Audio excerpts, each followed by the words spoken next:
जो टेस्ट आता है उसका तो एक रिव्यू भी लेके आते हैं अंकित सर कि भाई ये इसमें कितनी कट ऑफ ठीक है। तो एक तो कोशिश करो उस कट ऑफ में पहुंचने की। जो बच्चे नहीं पहुंच पा रहे वो टेस्ट के बाद क्या करेंगे, वो देखेंगे कि भाई कौन से सवाल गलत हुए। जितने भी सवाल गलत हुए ना, जो सवाल गलत हुए हैं, है ना, कौन से सवाल गलत हो रहे हैं, एक क्वेश्चन का जरूर जवाब आपको हर बार लेना है। कौन से सवाल गलत हो रहे हैं, और जो गलत हो रहे हैं ना, मान लो वो मैथ का चैप्टर है,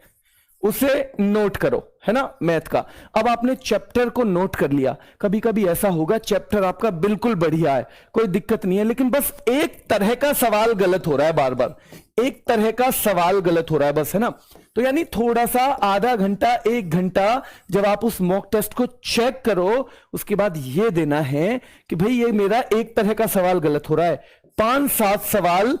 मैथ में मान लो एक ही तरह का सवाल गलत हो रहा है, 5-7 सवाल उसके कर जाओ,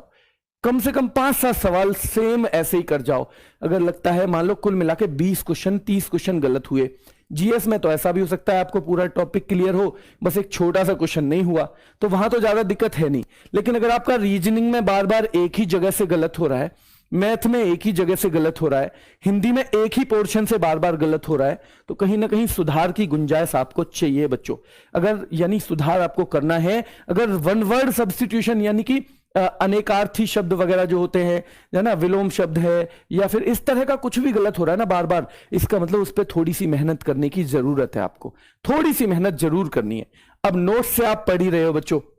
नोट्स से पढ़ रहे हो, नोट्स के साथ साथ जो बुक है ना आपके पास, थोड़ा थोड़ा जो भी बुक है आपके पास, थोड़ा थोड़ा नॉलेज अपने पास से भी जोड़नी है।